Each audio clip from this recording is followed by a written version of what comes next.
Hello, everybody. How are you all? Hello. Oh, I've done something stupid. That's nothing new. Oh, you're so kind to me, everyone.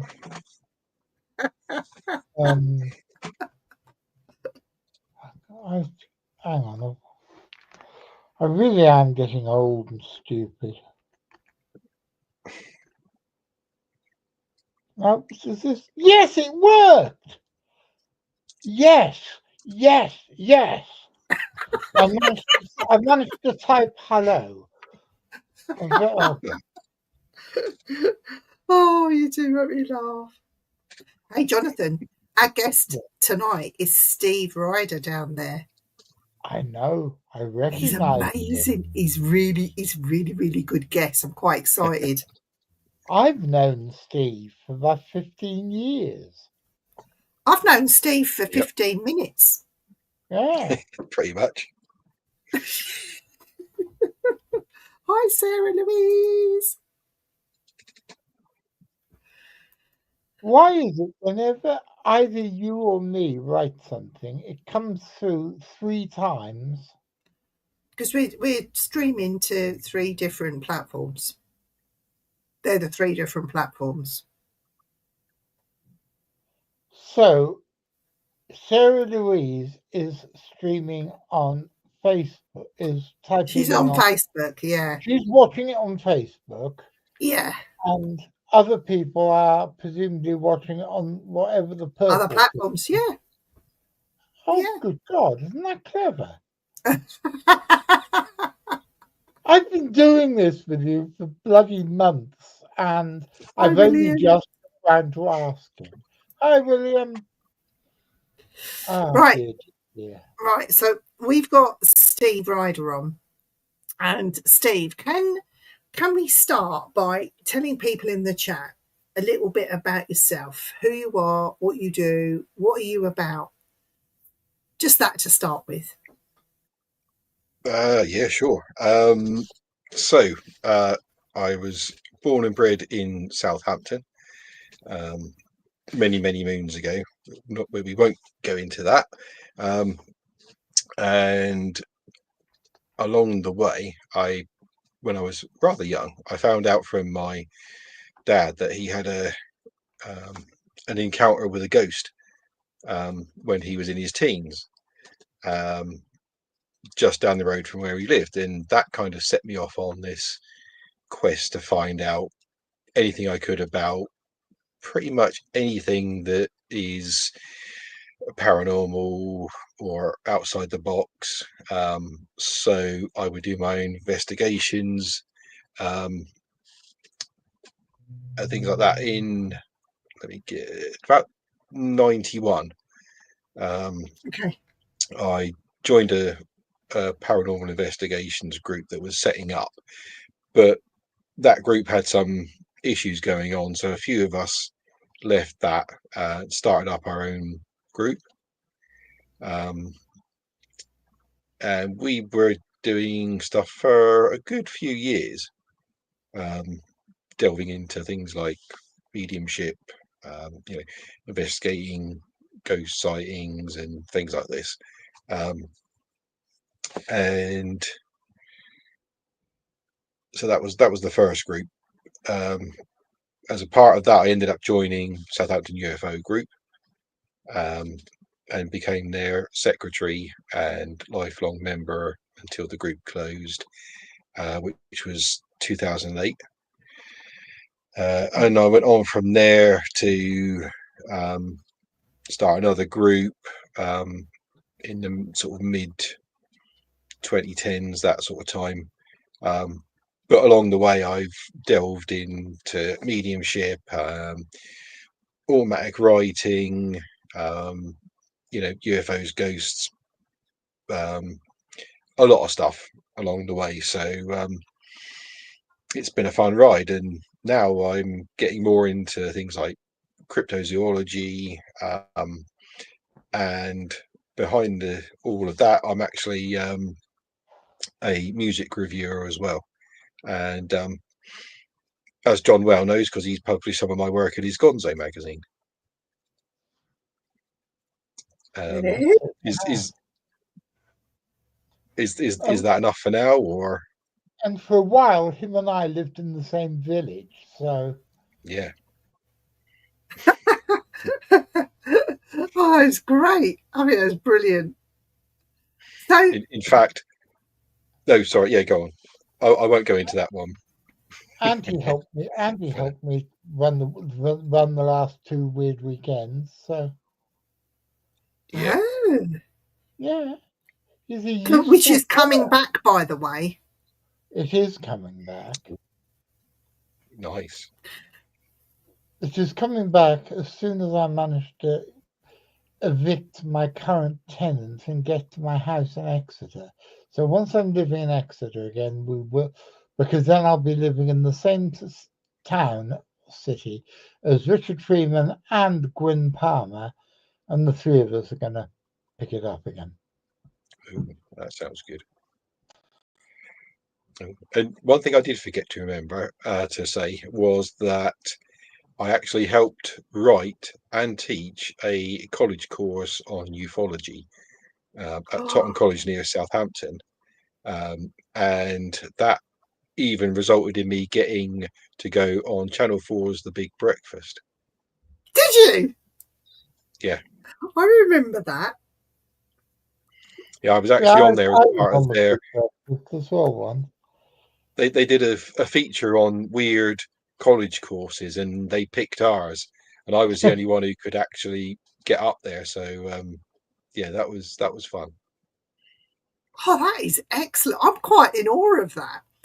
So yeah, this UFO college course, what sort of things? Come and tell us a little bit about. What sort of things are they learning in college about? Okay, 2 seconds. Let me just. They are learning to respect our alien overlords. I can show you, in fact, because as part of my talk I'm doing in Warminster in a couple of weeks, I actually dug out all of the old college things that I got. So these are the official forms that were printed off. So I've got a few of those. But that course, we dug into things like the history of ufology, alien abductions. It was like a 6-part course, and it was accredited by the Open College Network. So yeah. He's and, referring and to to the be big honest, breakfast. yeah, the thing was going on the big breakfast meant that it coincided with the first series of South Park, and Oh, so okay. because I was on there talking about a UFO course, of course I've got Johnny Vaughan with the anal probe jokes, which at the time I had no idea because I'd not seen South Park Now, I because it was was on going to like. make an anal probe joke then, but you beat me to it. So yeah, so I missed out on exactly what he was going on about because South Park was on Sky and I didn't have Sky. So, Yeah. But yeah, it was some experience because I think I was on there with like I think it was Dave Gillum from uh, the group whose name has just completely gone out of my head. Was it Gillen? But who's that? Isn't Did that Dave he go Gillum, I think. solo? Deep Purple. Ah, okay. Yeah, so he You was got on to there. meet him. Yeah, kind of, sort of. Ian Gillan. Yeah. Sorry, I Dave. said Dave. That's Dave my Gillan bad. is a UFO researcher in Cornwall. Ah, That's that's what I right. thought Yeah. you were talking. When You you know what? said the group you couldn't remember, I was trying to signal to you. You mean the Ian. Truro UFO group? Yeah, yeah. But no, Hey, Ian that's Gillan. that's what That's that's cool. yeah, that's what years of doing this stuff does to your brain. So I want to ask you a question about the UFO thing. Have you seen a UFO? And can you tell us about it? Do you believe in aliens and the probing? You mentioned the anal probe or any kind of probing. One hopes so.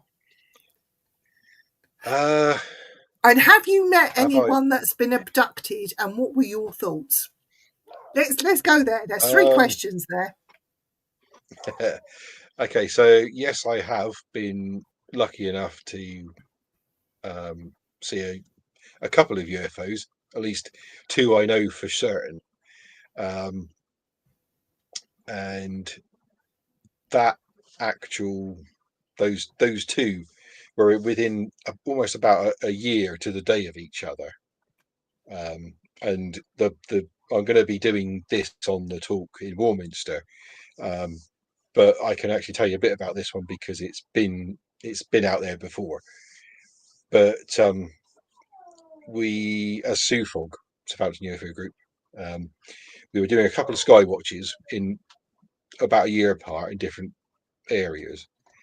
And on the first instance, we observed a small orangey-ish light very slowly making its way up Southampton Water. Now, the thing with that is that on Southampton Water you have the Exxon Mobil oil refinery, which I did once work at, and there is a no-fly zone around and over the refinery for obvious reasons.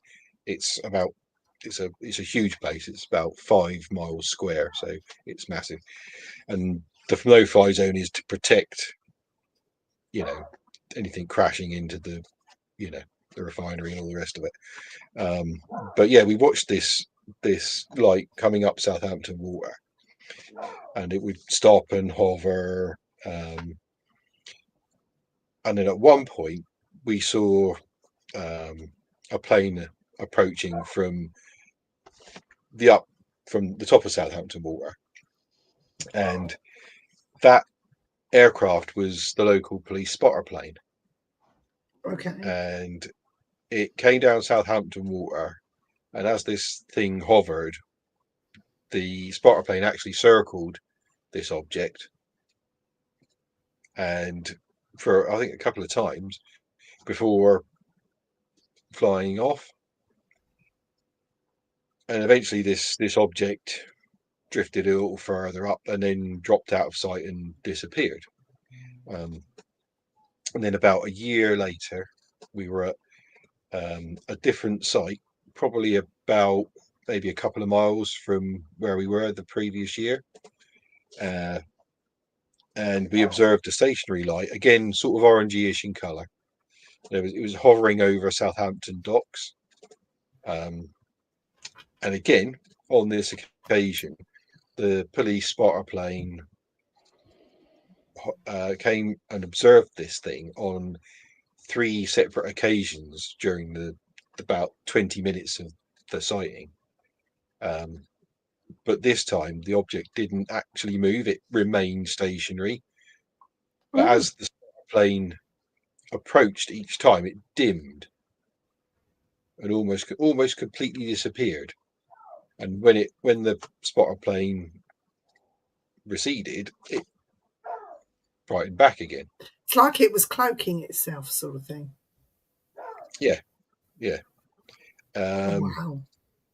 We did a lot of investigations into this, and it took a long time, but eventually Hampshire Constabulary did admit that their spotter plane was up and was in the area, but they didn't say it saw anything. There is a little nugget of information about this sighting which I'm not going to release just yet, but there is something else that I'm going to let everybody know in Warminster in a couple of weeks, which has never been spoken. So you're doing a big talk in Warminster in a couple of weeks, aren't you? Yes, the 60th anniversary of the Warminster thing.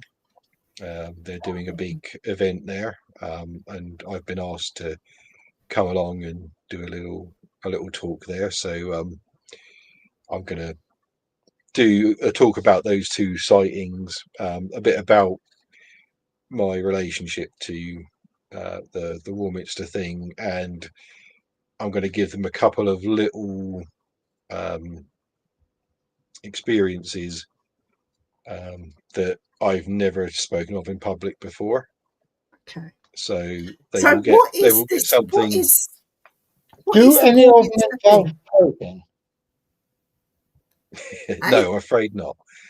No probing. He doesn't believe in probing. No probing involved. Probed. That was.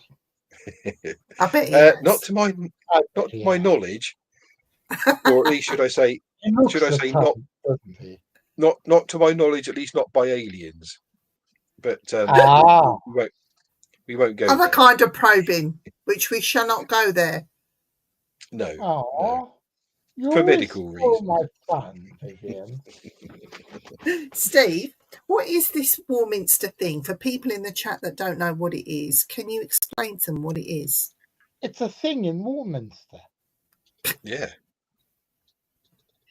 Now, basically, in sort of the late 60s and just drifting into the early 70s, there was a bit of a flap in and around Warminster where there were sightings of lights in the sky, strange noises like humming sounds, and a lot of other things sort of went on. There were, I think there was a report of a load of birds sort of falling out the sky dead or something, and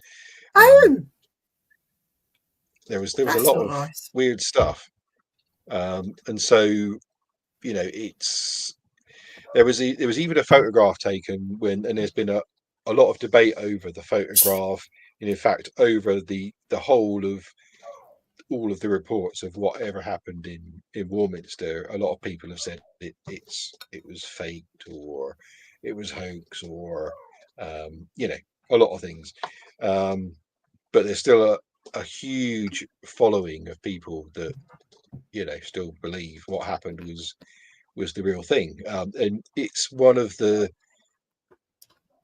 things I remember growing up as a small boy, being a bit interested in all this stuff. It's just down the road from me.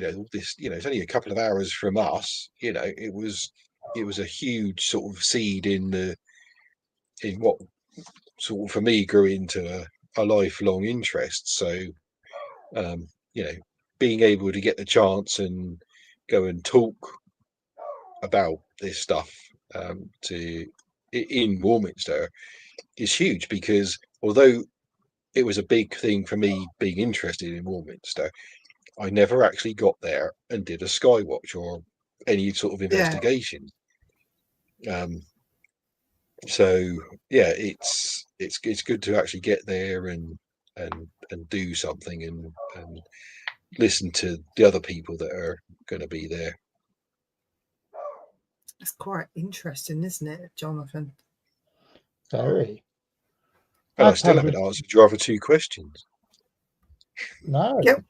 Next question. Probe. Have you spoken to... No, well, before the probe, it's the abductee thing, right? Yeah. So have you spoken to anyone who claims to be abducted, or have you been abducted? What did you think of the people that you spoke to? Do you think they were just mad, or do you think something like this can actually really happen? I've over the years I've spoken to a number of people who believe they've been abducted, including one of the guys who was part of SUFOG, Ernie Sears, who's now sadly passed away. But he was adamant he had been abducted on a number of occasions. And through SUFOG, I got to speak to a lot of people that believed this stuff had happened. And when you talk to someone who believes this stuff with such conviction, it's hard to think that they're pulling the wool over your eyes or making it up. I've spoken to people who have been so adamant about this and have showed such emotion when talking about their experiences that you just can't sit there and think, this guy's talking a load of BS. Did they come up with the same story, like they were abducted in the same way, or were there different ways of abduction, or did they show any similarities? There have been some similarities. Some people believe, most of the people I've spoken to, it's been unconscious recall. So right, they, at the time, it's like missing time. So missing time is a big thing. So they've had an experience, then a chunk of time missing, and it's only through maybe a screen memory or like regression hypnosis, stuff like that, that they begin to recall what's actually happened with them. Now, I know that regression hypnosis is, frowned on by a lot of people because of, issues around suggestive, comments and how the questioning goes and all the rest of it. But, when you listen to someone undergoing regressive hypnosis and you can hear the emotions of what they're reliving, it's really difficult sometimes to think that this is all made up. It's sometimes it's really quite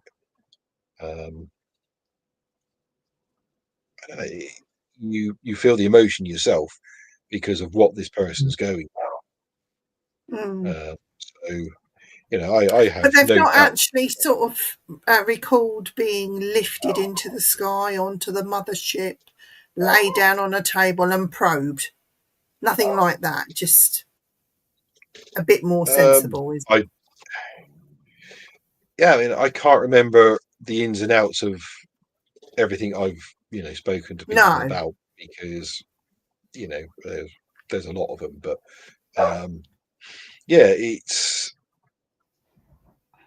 they do have recall of actually seeing entities, right? Okay. aliens, if you will, and have any of I know some of, and when they saw any of your abductees recalled having jokes aside now, having medical procedures performed upon them by these entities? Because I've I'm come trying. across some. Yeah, I'm trying to think because that was a long time ago. I'm You're not that old. um, the You're last time I younger than spoke I to, am, Steve.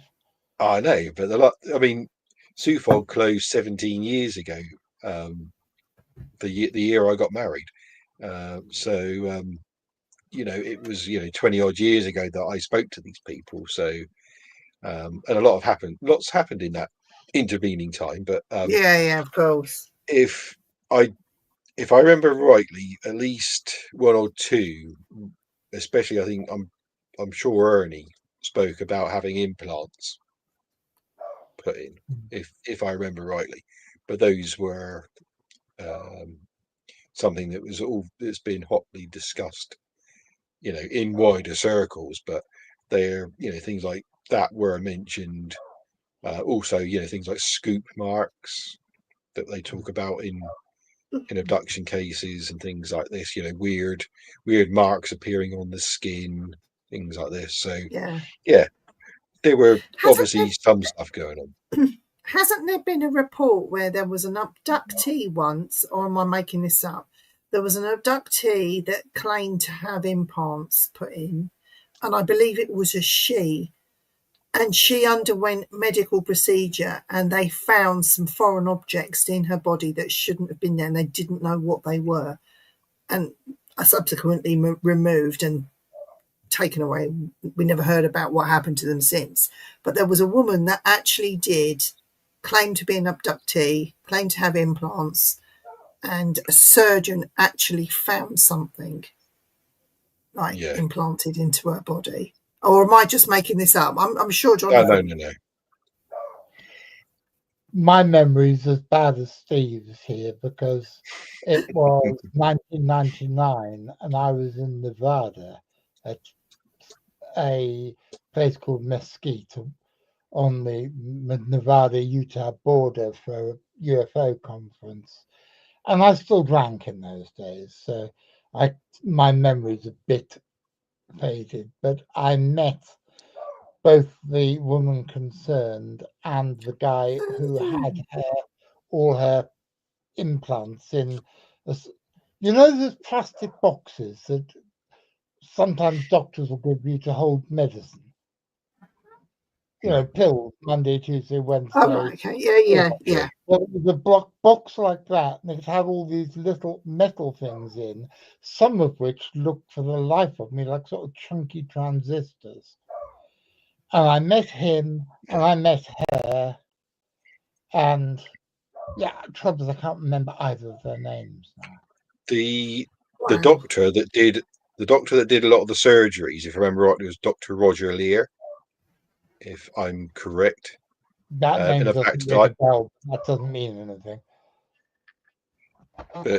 I met the guy at the Leeds International UFO Conference when I went up there a couple of times and actually did the talk about the Southampton UFOs at the last one in 2002, and was lucky enough to meet a number of top researchers like Stanton Friedman. I've met Stanton Friedman. So yeah, It's quite a horrific thought, though, to actually have foreign objects implanted into your body without consent. That is the scary thing about it. We don't know what they're implanting and why, and how they're using that information that they're getting. Oh, that's scary, isn't it? And who they are or what they are. Well, Yeah. if they want to come and abduct me and implant me, forget those little tiny. No, these kind of implants would be most welcome, but I don't want anything else. So if any aliens are listening, So you don't want to be probed. no, forget the probing. No. Yeah. No. But Oh I've God, I also can't forget the probing.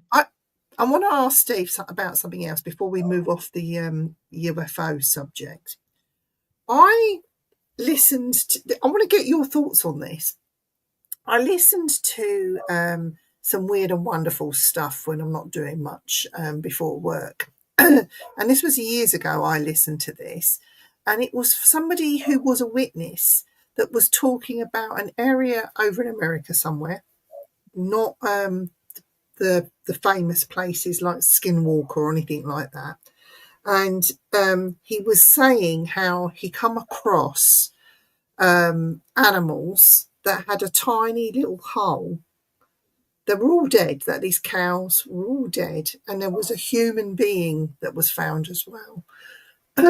All brown bread, but had these little tiny holes, but nothing inside. They were just literally a carcass. So there were no organs, no blood, nothing. It's like everything had been sucked out. And obviously they had like skeleton. The skeleton was still there. But apparently because these things were happening really oddly and people were going missing and one turned up, again with no organs and just the skeleton and the skin. And they put it down to alien abduction or alien doing something to these bodies, whether it be these humans or the animals, and were completely draining them of all the internal organs. Have you heard of that before? Yeah, so that's like what they call the cattle mutilations. That's that's what it's collectively called, because it was mainly cattle and horses originally that were found with no blood, no organs, or certain organs removed, certain pieces of skin, like The tongue the quite anal often. the tongues, the anal glands, some of the sex organs, this sort of thing. And yes, there was a guy found to have undergone something similar. And in fact, just a little nugget that has never been mentioned before.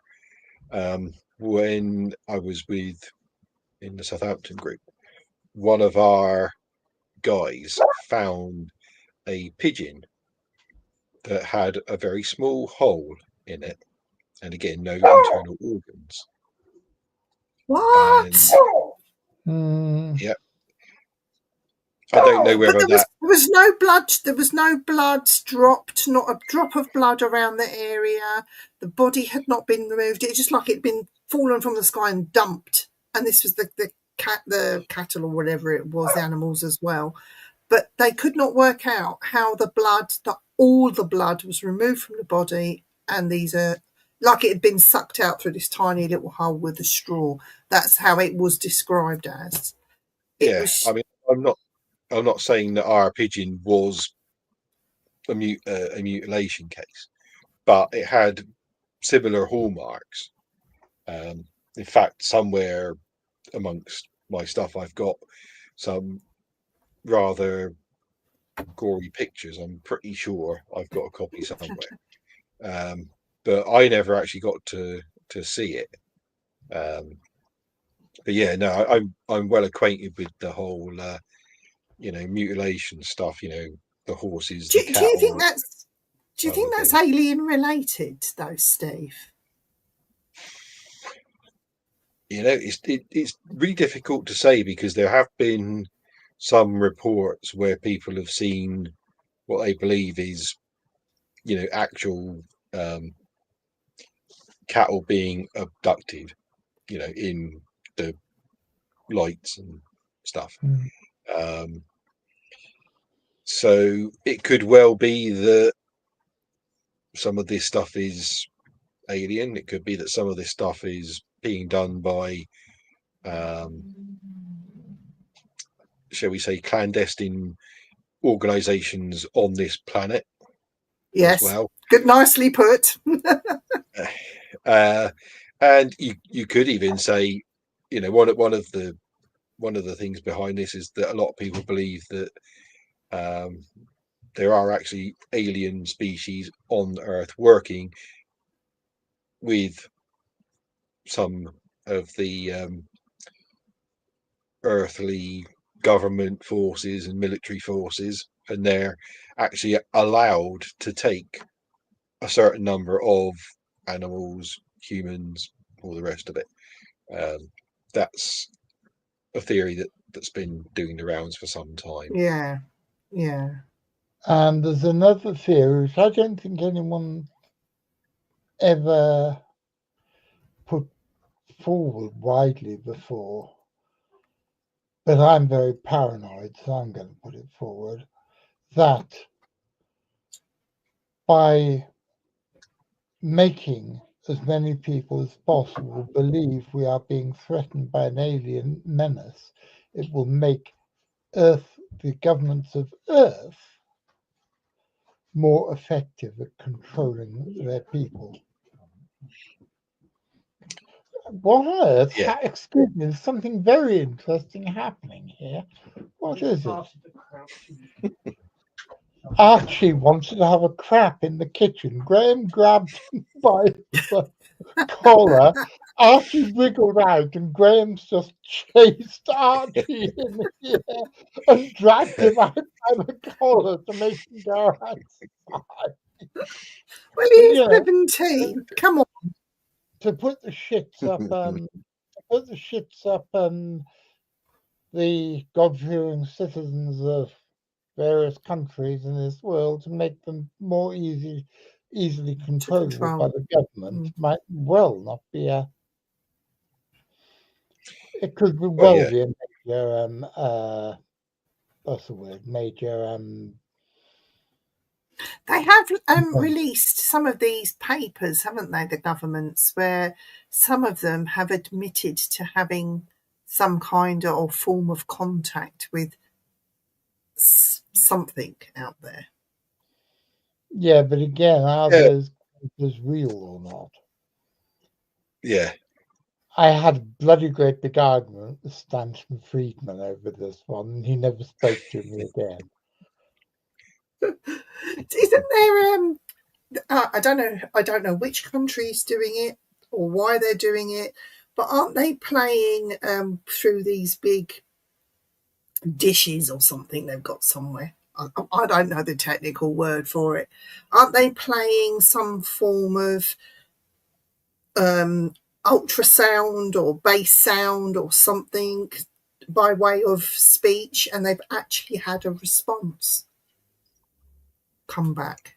They're playing some kind of radio wave or whatever you call it.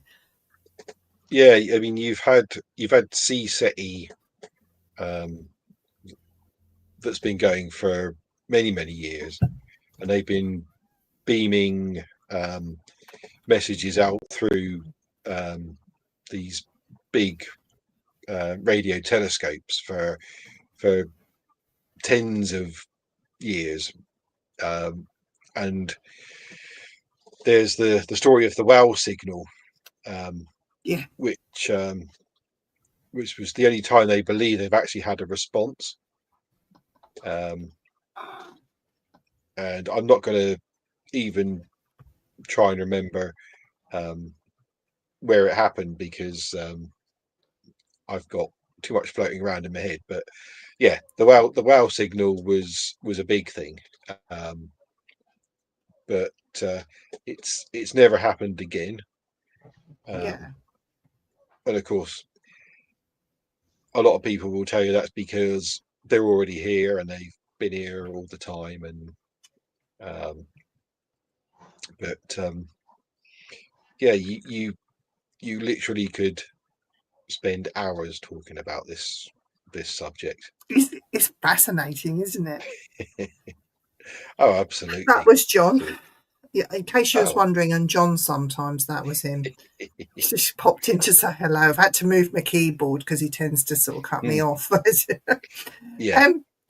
So, Steve, I know that I'm going to move away from the UFO thing for a little bit, and I want to talk about the ghosty side. So, the ghosty side, have you seen a ghost? And if so, when, where, how, what did you think? How did you feel? How did you react? Hi, Catherine. And John wants to know, did you poo your pants like I would? But I didn't. I wouldn't say I've such a I thing. do. I can 100% hand on heart say that I have never soiled myself on an investigation or otherwise. Did you come I've close? It'll come I've close. jumped. It'll come, mate. When you get to my age, it'll become a fact of life. I've You yeah. think I'm joking? I've jumped out of my skin a few times.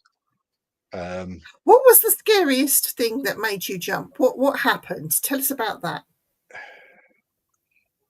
um, to be honest, I've never been. The things that most scare me are not even ghosts. They're the things that happen day to day around us in society. That scares me a lot Really? more than ghosts do. Absolutely. Um, Yeah, filled up hobo with a hammer. He hasn't met my mother. He'd be scared of her. She'd take the biscuit, she would. Anyway, I sorry, bet she's Steve. charming. She's I've not. I've I bet I've she probably is. seen more. I've probably seen more ghosts than UFOs. Um, in my time.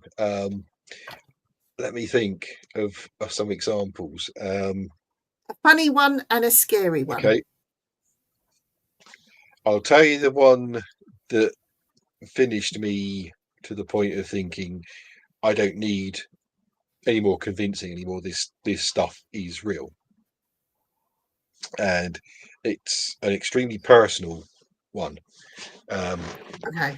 so forgive me if I stutter or anything like that, but it was 1995, and my mum was in our house in the living room, um, just a few short days away from leaving us with esophageal cancer. And this particular night, I was helping my dad put her to bed, and he was stood behind me, and I just lifted my mum into bed when this dog walked past the bottom of the bed from the kitchen doorway, which was shut. And I turned, and my dad's looking at me, and I just said to him, "You saw that, didn't you?" And he didn't even have to say anything. He just looked at me. And for me, that was the thing that finished me off, thinking, well, I need no more convincing anymore. Yeah. Because the door to the kitchen was closed. My brother and his girlfriend and our present dog were out in the garden. And we'd lost the dog a couple of months before. Right. And for me, it was just like, well, he's come back to guide me, mum. That's lovely, And that is. it was, yeah, and for a long time, I couldn't actually tell that story without being too emotional. Yeah, yeah. But yeah, so Because a that's, lot of people think that it's just other other members of the family that have passed that come back to collect, or I've heard that and had an experience with that. But it's also the animals as well that come, oh, and absolutely, people don't absolutely. realise that, which is a Yeah, shame. I want all my yeah, pets to come back to get me. I'll be happy yeah, to leave then. yeah, indeed. Well, Catherine just thinks I, Jonathan's distinguished, but Hi, Catherine. um, I'll tell you one that's not scary, but it is really jumpy. strange. It's Okay. probably I've told this to a number of people, and it's probably one of the weirdest experiences I can come up with. But when I was with my first group, we were lucky enough to have exclusive access to a place near Southampton in Netley called Netley Abbey. It's an old Cistercian abbey, um, and we knew the person who was the gatekeeper who actually lived on the property.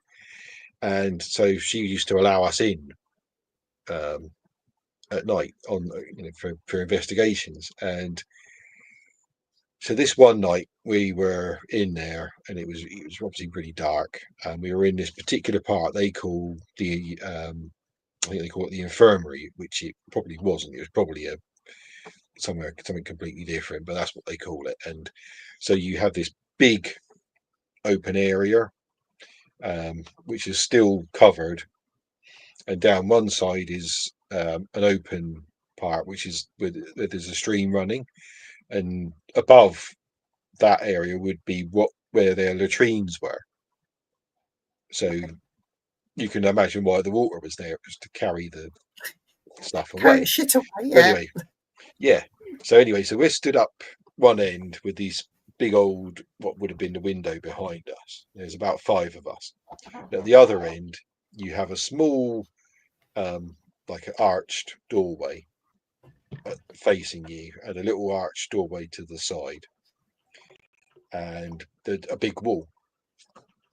And we were kind of stood there, and in the dull light, and we're all sort of just mumbling, can you see things moving down there? And we're all sort of looking, and there seemed to be things moving. And then all of a sudden, on this wall opposite us, this 2-dimensional tree began to form as we all A watched. tree. Yeah, I told you this was a weird one, and it was quite a big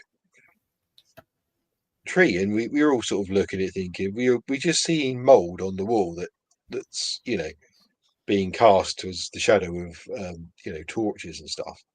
So we continued to watch. As we watched, this tree on the wall lifted out of the wall and became 3 dimensions. We Wow. just kind of looked at each other with our mouths open, because it actually almost like it just lifted straight out of the wall and was there growing in the middle. And we just sort of looked at each other, and then as quickly as it came, it was gone.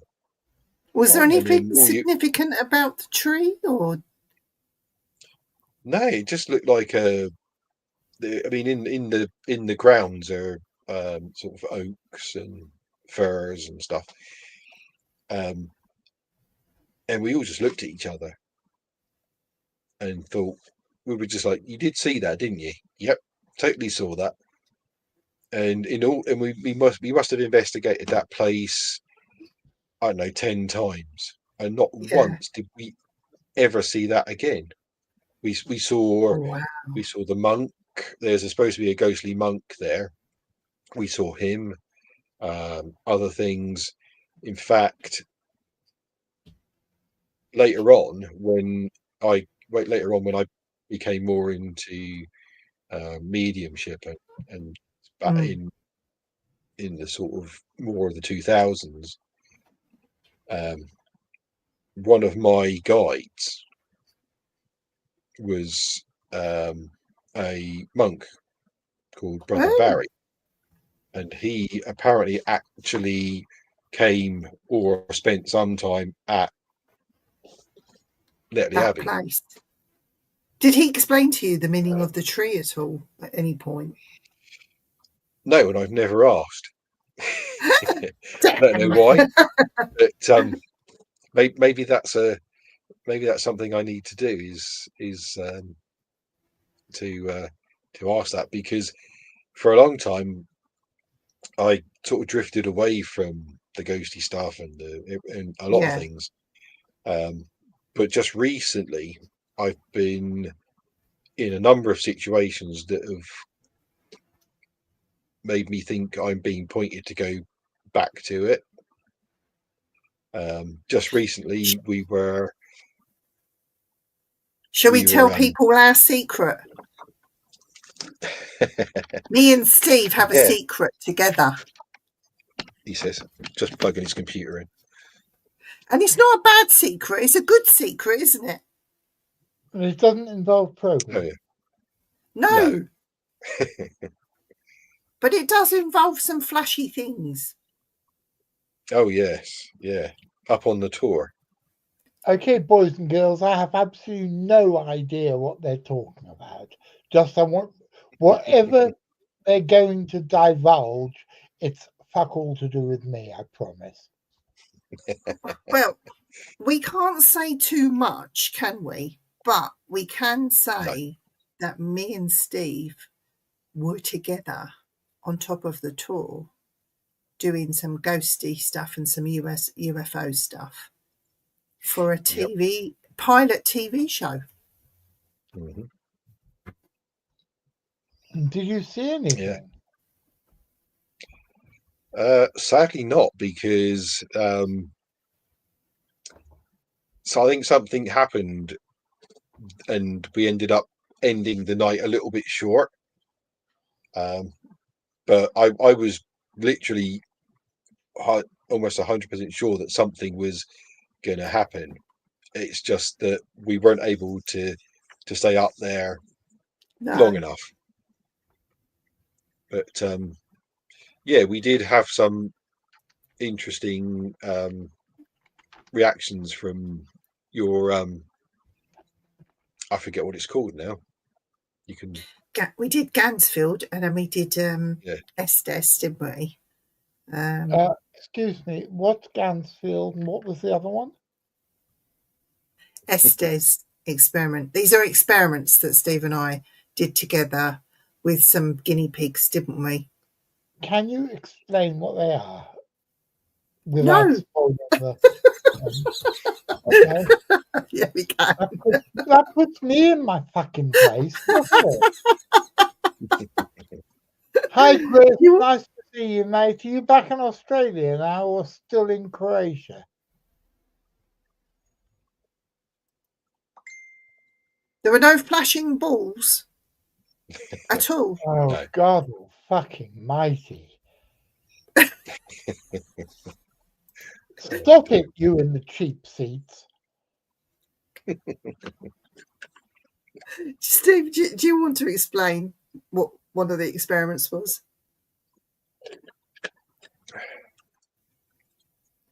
Yeah, That wasn't flashing, Steve. No. So like the Gansfield one is basically where you remove all of the senses. So, well, not all of the senses, obviously, but you take away the vision and you have headphones on so that all you can perceive is basically what you can feel with your, your extra senses, shall we say. So it takes away like vision and hearing and stuff. And you kind of play like white noise, wasn't it? Type of thing. Yeah. And basically the idea is that because it takes away auditory and vision, that you can experience things on a different level without all the rubbish from outside getting rid of it. So it allows you to experience different things. It's kind of the same idea as that was Glastonbury tour, you know, when I came and had a coffee with you. That was the night before. I was with Steve doing stuff. God, she's becoming a hippie, guys. I'm going the same way. I'm living near Glastonbury, so you know you can't live here for too long, isn't it? Don't be hugging no trees just lately, because there's lots of hornets and wasps and ants, and they're out in droves. So be very careful when you go tree hugging, because the trees are alive at the minute. Especially in Glastonbury, where nearly all the trees are cuttings of the Glastonbury thorn, so you don't want to go hugging that anyway. Actually, it's very difficult to get hold of cuttings. You have to pay through the nose to get a cutting of the thorn these days. Yeah, but there are a hell of a lot of well-grown ones that were there. Oh, yeah. Yeah, there are a few Okay. around, but Have the you actual Sorry. the actual thorn, the original one that was growing on Wearily Hill, has had to be protected because it actually got cut down by by a farmer who's getting pissed off with people going to and from it, and he actually chopped it down. So they've had to fence it off now to hope that it sort of regrows. Have you Mm. run into Judge since you've been there? Because he's looking I've in. seen him. He only lives about 2 minutes walk from my front door, so yeah, but I've not actually had chance to say hello. But yeah, he There are lives two just down the road famous from me. trees in Glastonbury, apparently. Oh, Gog and Magog.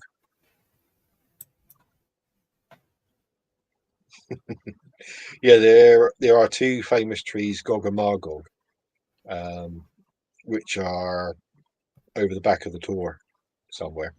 I have actually been there and seen them. Um, that was a few years back now, but one of them um, was nearly destroyed by a fire a number of years back. So, um, but they are still there, and you can still go and see them, and people put ribbons on them and stuff. But yeah, they're there, still there. What makes them so special? Just because they're on part of the tour? Is that what makes them Uh, special? I can't tell you off the top of my head right now. I have read about them, but that was probably 5 or 6 years ago. Um, Yeah.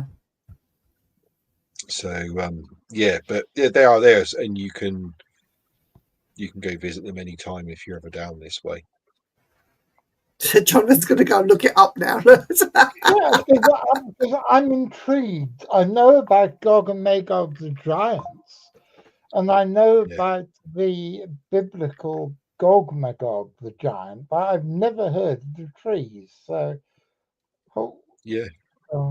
We've got a Gog McGrog Hills over in Cambridgeshire that's supposed to be Oh, I haunted. didn't It's know a that hill either. fort. all But, right. but yeah, nothing as spectacular as trees. I do like a tree. Yeah, Okay. yeah. The Oaks of Avalon is the collective name given to a pair of ancient oak trees, Gog and Magog, that stand in Glastonbury and Somerset. The trees were named after the ancient apocalyptic figures, Gog and Magog. They are believed to have been part of the ceremonial avenue towards Glastonbury Tor, which was cut down in 1906, with the timber being sold to a local timber merchant. At the time of the 1906 felling of the avenue, one of the oak trees was measured at 11 feet in diameter and had more than 2,000 growth rings. Wow. Historically based belief has Joseph of Arimathea following the row of trees towards the Tor upon his arrival in Albion.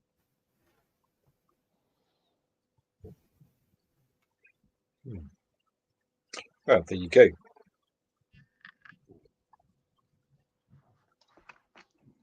Which I had no idea of, I'd never heard of. Yeah. Yeah. There's plenty of stuff to discover around here. Yeah. Yeah. Of course. It's really interesting. I'm just blown away by the UFO stuff. Like Steve is a font of information, honestly, when it comes to all that sort of thing, and the ghosty side as well. Yeah, I wish I could remember the facts with a bit more clarity these days. But Well, you've been doing this for a long time, Steve. So, and there's been so much that's happened. There's a lot to remember. I'm with you on this. Like your memory banks can't hold yeah, all of it and keep it all at the forefront. oh no, Sometimes you have I to go think back that to your notes and stuff. life gets in the way sometimes. I mean, life got in the way for me, which is why I kind of went off track with things. You know, I didn't do. I was a bit rubbish, and I lost. You know, doing the automatic writing and the spiritual work and stuff like that. And you know, it's only recently that we've been like, well, we kind of need to get back into this, and little things have popped up that have sort of pushed me that sort of way. Like we happened to be having a drink recently um in Glastonbury at the Who'd Have Thought It, which is a little inn there, and we were sat at a particular table which we didn't realise at the time, and we were just sat there talking, and my friend's glass of Coke threw itself off the table onto the floor. And it was a full glass, and we were like, we touched it, but then we went on thinking maybe it was an accidental thing. And she left because she was covered in drink and everything and wanted to go home. So we were sat there talking a bit more, and then in front of the three of us, this empty glass fell off the table in front of all three of us, and it fell onto the bench seat and then onto a flagstone floor. So it should have instantly smashed. And then the lady came over, and we said about it, and she's like, "Oh yeah, this is the table where glasses are often seen to shoot off the table." And so I was sat there going, and everybody's going, "Oh, it's probably a man. It's probably a man." I'm like, "No, it's a little kid." And I'm like, and I'm tuning in, and I'm going, "Yeah, I think it's a little child." But there's an older man with a beard and stuff, and he's not very nice to the little girl. Probably his daughter, so yeah, little things like that have just started to sort of push me back towards doing that stuff, because I've got books of automatic writing from years back that I've got some, and my friends got some. I used to rattle it off quite a lot. I used to do things like Williams explained something. Everything has vibration and it moves. Yeah. But yeah, I mean, the whole vibration thing, I completely believe. Yeah, I do. Well, that's just a matter of fact, because everything is made up from electrons, which all vibrate. That's how it happens. Yeah, people rarely understand that just if you have a brick, it's a solid thing. Well, actually, it's not. It's just vibrating at a different frequency to what you are. Yeah, it's still moving, and you're still moving. I mean, there's a lot. Sorry, Steve. Hey, carry on. It's one thing that people forget. They seem to want to believe that paranormal stuff and spiritual stuff is somehow different to scientific stuff. But it's not. It's just rules of science that we don't understand yet. Because despite the fact that we're the most arrogant, stupid fucking species on the face of the planet, or probably on the face of any other planet, we don't know everything. In fact, there's more stuff we don't know than what we do know. And it's all rules of science. Yeah. Somebody told me once that, and I can't remember where I heard it, but there was a story that actually everybody walking around at the moment has seen a ghost. It's just that some ghosts are so solid looking that you wouldn't even know you were seeing it. Yeah, of course. And isn't there that saying though, if you don't go looking for it, you won't see it. It's when you go looking for it, you might see it, if you're lucky. And as I think one of the things I found over years of looking into this stuff is that you don't actually have to go ghost hunting with the lights off.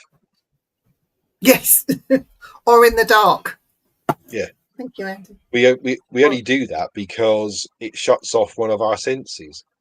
Yeah. That's why you go ghost hunting in the dark, because it shuts off one of your senses.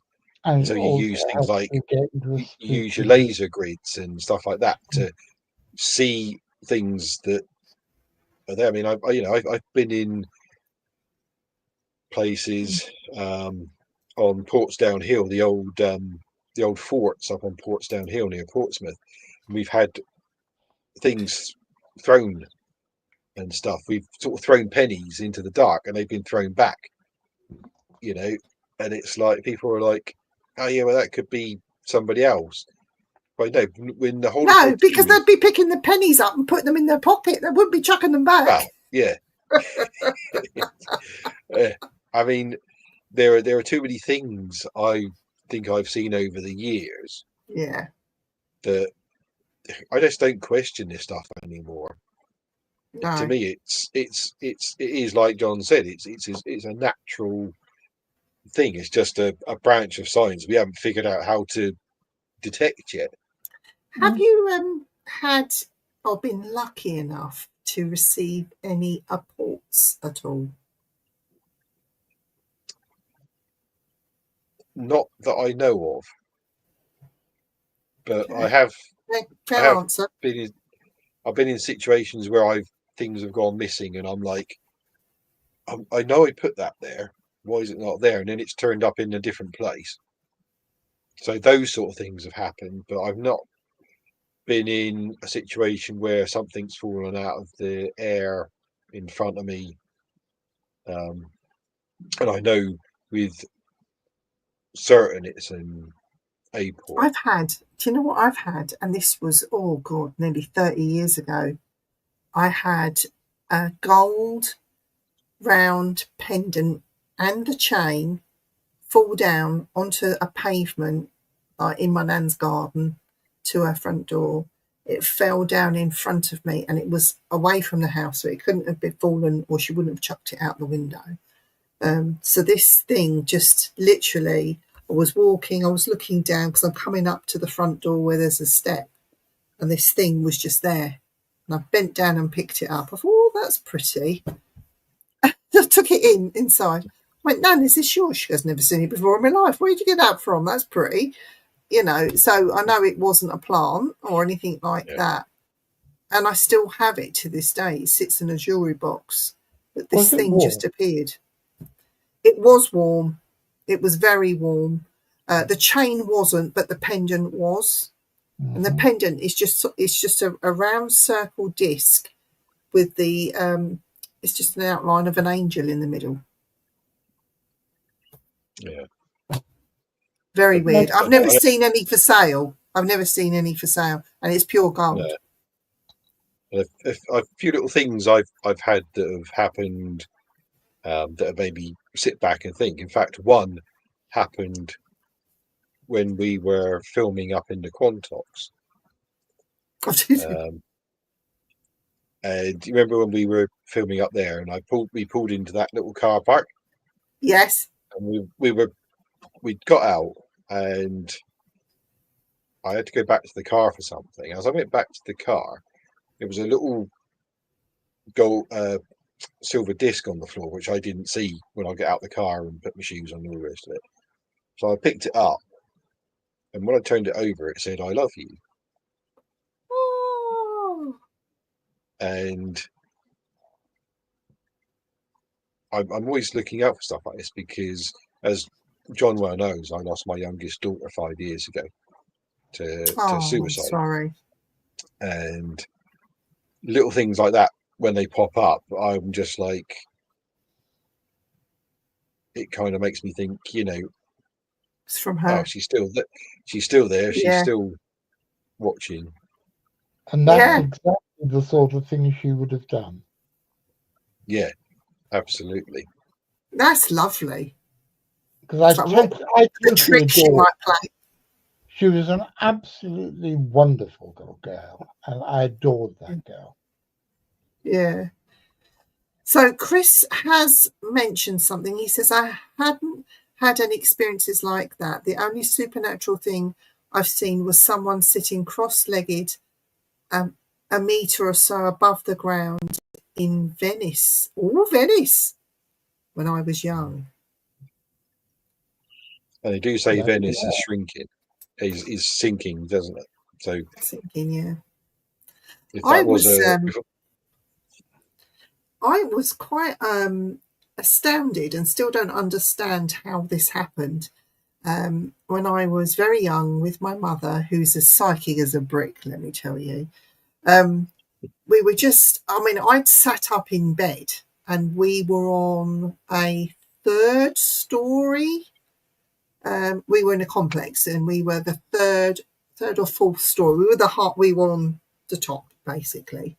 And I saw a brilliant white light come through the room, but as it got closer to us and walked past the bed, you could see a Roman centurion with his helmet on and the brush, completely dressed, like there was a sword next to him, not drawn or anything like that, just moseying on through, just walking past, and he turned and looked at us both. My mother saw it.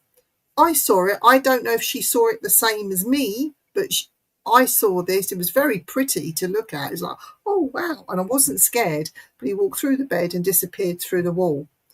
Now, why would that happen 3 stories high? yeah. It just doesn't make sense. In Cairo. Yeah, in Cairo. I know Cairo had Romans there, but yeah, why 3 stories high? It just didn't make any sense. Yeah. And he noticed us. So it's these early ones that you never, ever, ever forget. But you question, did I really see that? Was that mum? Because my mum talks about it. She saw it. But I keep it to myself, like, why 3 stories high? Because I don't think the ground... I don't know. There could have been a structure there at some point. Maybe. But yeah, I think the light is the key thing there. There's something about that. Bright, I mean, I've been lucky enough to see an orb in real, not on a TV screen. Yeah, back in the with your own eyes. yeah, and that was something, because we just had done some circle work, and we were packing up to go home, and I went upstairs to get my coat. As I got to the top of the stairs, I blinked, and this thing was in front of my face, and it was about sort of that big, and it was Wow. it was the purest white I can describe. It was whiter than white. It was Like a incredible. spirit light. Yeah. And I blinked, and again it was gone. But I know it was definitely there because it was that close to me that it couldn't have been anything else. It wasn't a reflection on my glasses from a light or anything like that. I'm well acquainted with all this sort of stuff. And for a second, I just stood there thinking, did I actually just see that? Yeah. And so I'm really, I suppose I'm a bit overcritical when it comes to looking at people's videos of orbs, because I've seen something with my own eyes. And I've been on investigations where I've had these people with their, back in the early days of iPhones, and I would see them with their phones with their lights on. And I actually, at one point, I had this person going, oh, look at all these orbs, and I was stood to the side of them videoing their phone, and you could see all the little bits of dust where they're going, oh, look at that. Like, you could actually see them. So I'm not saying that they're all rubbish, but there's but a big difference between what I call orbs and what you saw. I personally would call that a spirit light. Yeah. And I think like maybe like when you'd finished your circle meeting and Spirit was leaving at that time, sometimes when you do it in the dark and just before you switch lights on, like the end of the meeting, you see the flashes, all different colours, and it's hard to describe. It's brilliance, even more brilliant than the brilliant light that you could imagine. Sometimes you see them white, sometimes you see them blue, sometimes you see them green, and it happens so quickly. You might see a lot, you might see one, but it just seems to be that happens and then it dissipates, and then somebody will go up and switch the light on and you're back to normal. Maybe somebody wasn't ready to leave that circle meeting or that meeting, or they were slow in leaving and you happened to be in the way. It's like, there you are. Yeah. The trouble But it's a big difference between the two. The trouble is that events like the one Steve's just recounted, which I've never been lucky enough to have. My late wife did. Saw one in the next room to here, but I never have. But they get mixed up with people with their cheap digital cameras taking pictures of dust. And I remember once I was at a conference in Blackpool, at one of the Lapis conferences, and this woman came up and said, "I've just taken a picture of you, John. You're surrounded by orbs. It must mean that you're such a spiritual person." I said, "No, it means I got dandruff," which is why I had this halo of orbs around me. But these balls of light, whatever you want to call them, they are very, very real. And we've got Matt Williams coming on the show in October, I think. And remember to ask him about the balls of light he's seen in the middle of crop circles whilst he was. We want to talk balls with Matt. He's actually seen balls of light flying around in the middle of a crop circle that he was in the middle of making. Oh, that's These balls of light interesting. are fascinating. They are the real thing, and I really think that the word orbs has become so completely irrelevant because of all the stupid bloody digital photos that we should forget the word orb. Yeah. Because call them what they are. I've got that dust. I've got that photograph that I showed at the Weird Weekend that I took in my wife's house just after a fire, and I took a picture to show her what the damage was because she was actually in Spain at the time.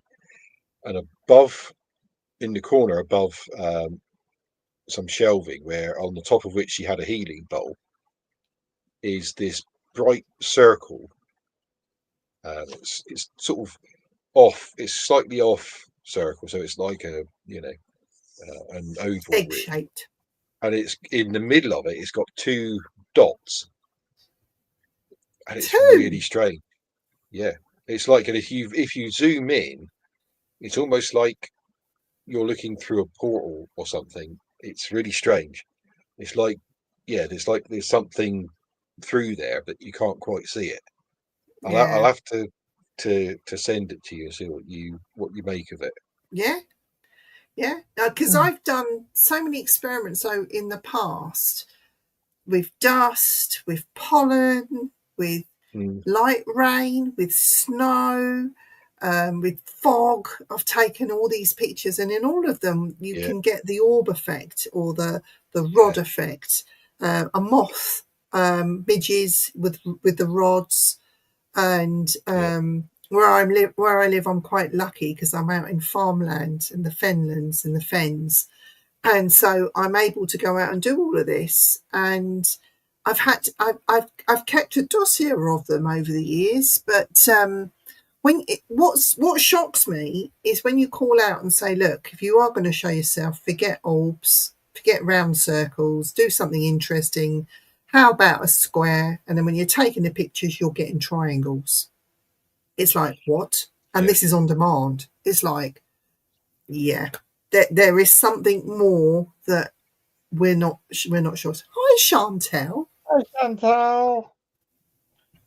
Chantel's late. Hi. Oh, she didn't love us anymore, darling. No, she does. She just has to go out and do something with horses first, puts them to bed. Golly. Long You can't say that word anymore. You can't say golly. It's No. Oh, fuck off. you get told off. You just say gosh. A friend of mine, who shall remain nameless, but you've heard of him, you've not met him. A friend of mine actually got seriously disciplined at his job in America last week for referring to something as being on his blacklist. Really? Mm-hmm. Crikey. Non-inclusive language. Well, Does that mean you have, I'm does that mean buggered does that then. mean you have to call it a shit list now? Probably. Oh, you know yeah, and what? then he got told off for talking about a whiteboard. You're supposed to call it a pen board or something. Right. Fucking I've got a absurd. member of the family. He's now moved to America, but he's from Cairo initially, and his name is Woggy, and he's known as Wog for short. And so if I ever meet up with my Uncle Woggy again, I think I might be chastised in more than one way, arrested or something. Oh, please have him on the show. I want to be able to say, hey, Wog, how are you, man? No. It's embarrassing because my dad, we had been out shopping once and my dad was calling for, I think we was in somewhere like Debenhams and we were in the men's department and they'd gone separate ways in this department and they're looking at clothes. And then my dad held up the shirt and was going, Wog, what do you think of this one, Wog? I'm like, no. I just walked away. I said, I'll meet you outside, Dad. I think that is brilliant.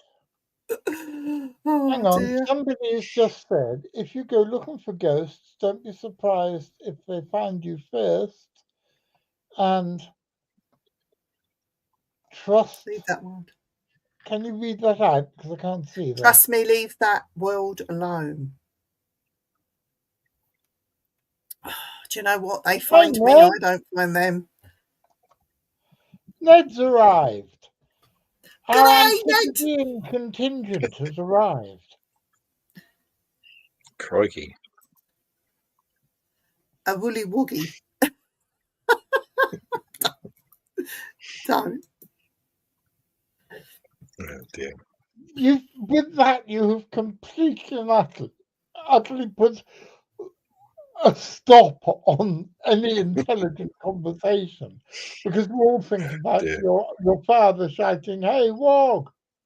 Yeah, don't. Shh, let's not go there. Shh. Right, we're coming to the end of the show, guys. We've got 4 minutes left. Good God, are you kidding? So we have. It's like Where being in did the that time go? I know, it's like being in the, what would they call that? The funny ulterior world. The Twilight Zone. The Twilight Zone, that's the one. Oz. Did you just say balls? Oz. No, I said Oz. It's like being in the magical world of Oz. And I wasn't talking about Australians there, by the way. No. I've just finished watching Prisoner Cell Block H. So I'm up with all the lingo now. No. Struth.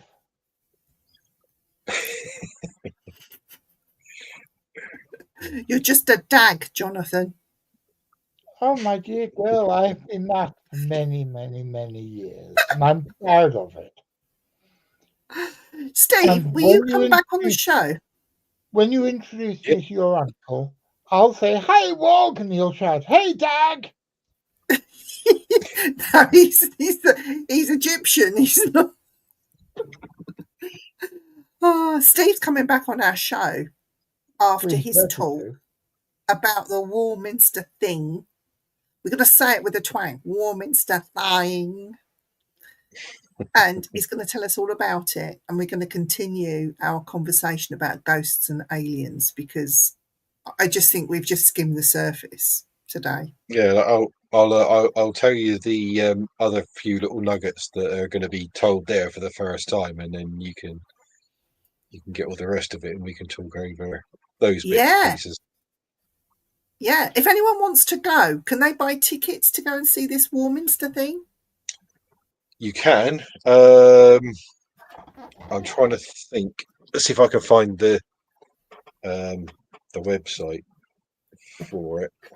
While Steve's looking for the website, I'm not going to be there at the Warminster thing because I'm actually going to be at the Strange Days Festival just up the road. So anybody, yeah, that looks really good, actually.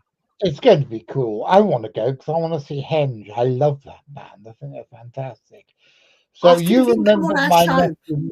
You remember my nephew Max, don't you, Steve? Dr. Max. Max. Oh, yeah. Well, Max is taking me. So I'm going on the train to somewhere or other. Max is collecting me, shoving my wheelchair in the back of his car, and he and I are going to go off to spend 3. I'm surprised his girlfriend lets him go to a festival with me for 3 days, but I'm very much looking forward to it. What is it called, Jonathan? Strange Days. Strange Days. Yeah.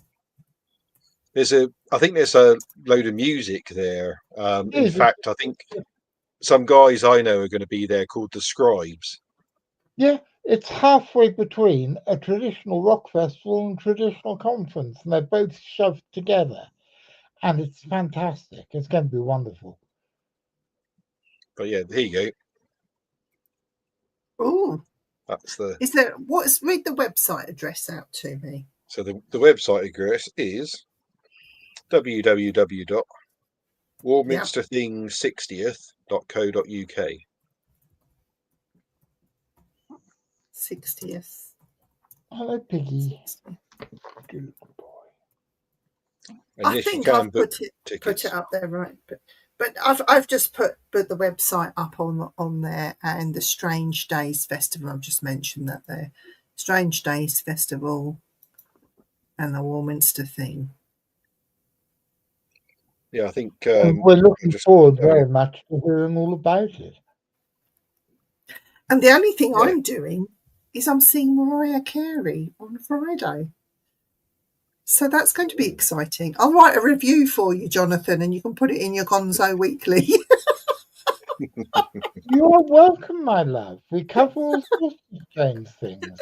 I think I'd rather be going to see, because on the Friday night, the headliner is this incredibly strange man, whose name I've forgotten, who makes sonic musical robots. And he's got these man-sized robots made out of household junk that play musical instruments. And I interviewed him years ago, and God, I'm looking forward to seeing him. So I probably prefer to see him than Mariah Carey. Well, it's at Sandringham Estate, so we're going to have fun. So I'm being taken there. So I'm off to Sandringham. By royal thingy. Yes, going to see the diva herself. Should be interesting. What, you mean the Queen? Don't speak about her. No, Mariah, she's the diva. Oh, I thought you meant Her Majesty. No, not Her Majesty. Well, she might be a diva at home, but she's entitled to be. Do you know what I mean? So, well, I think if anybody's entitled to be, she's more entitled to be than Mariah Carey. But if you're watching Mariah, don't worry, dear. I'll still give you a good review. Right, so guys, we've come to the end of the show, but we are back next week with another brilliant guest, all being well. We are joined by John Blackman. So we'll be catching up with John Blackburn, seeing what he's been up to, any updates about the experiments that he done leading on from The Anguished Man, that haunted painting. And yeah, it's going to be an interesting show. So we look forward to having John Blackburn on with us. I'll be there with 2 Johns. My God. And the cat. And the cat, 3 Johns, John, and John. But Steve, thank you for coming on. And we do want you back. So as soon as you've had your Warminster thing gone on, we'll get you back and we'll get some updates from you. But thank you to everyone in the chat as well. Thank you for joining in and supporting us. And we can't do these shows without you. So we never take this down. So it will be on catch up on the network. And if you've missed anything, you can watch it on catch up on Facebook, YouTube, and the other thing that we've got going on here that I don't know what it is. But we hope that you can join us next week. Jonathan, I'm leaving last words with you. Last words. Cheers, guys. Love you. Time to go home. Time to go home from your simply spooky adrenaline ride. Time to go home. Time to go home. Even if you're terrified. Goodbye.